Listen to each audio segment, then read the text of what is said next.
Ci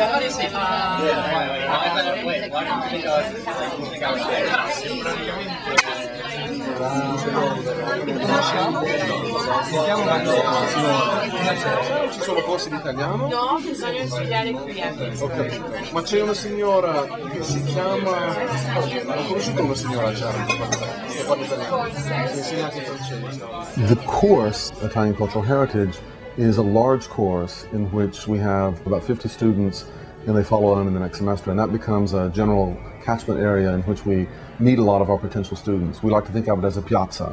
People are coming through, and then we meet them there and want to do things with them beyond the boundaries of that class. So, for example, a lot of our students in study abroad are recruited out of that class, and also we run this weekly conversation hour in Italian. My course is in English. The conversation hour is in Italian, the Tavola Italiana, which becomes a sort of extension of the class in many ways. There's a whole different array of learning activities that we conceptualize as we organize our program that go beyond the boundaries of just the courses in the classroom. We started a study abroad program in Italy in 1992 in a small town called Feltre. For 4 years we ran the program in Rome, and then we had another invitation in Florence.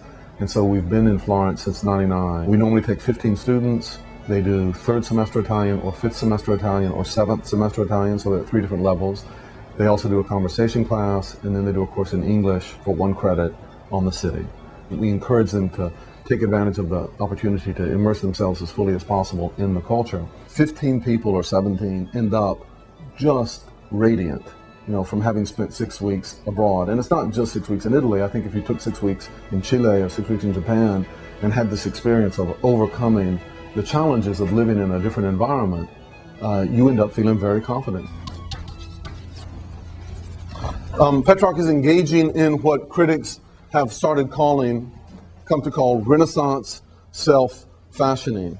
Now, even without being a critic in Renaissance literature, you can sort of take a stab at what the man who came up with that phrase means by that. Anybody want to give a definition of that in your own words based on your reading of Petrarch and what you think the words mean?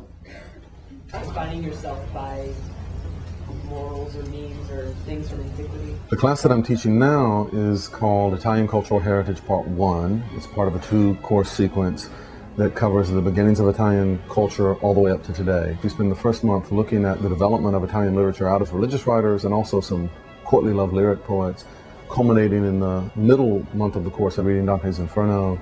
And then we continue looking at Petrarch and Boccaccio, who are arguably the 2 individuals who are most singly responsible for jump-starting what we now call the Renaissance. We also read Catherine of Siena, who's a contemporary of Petrarch's and Boccaccio's. There's a constant process of self-criticism and also cultural criticism in Dante.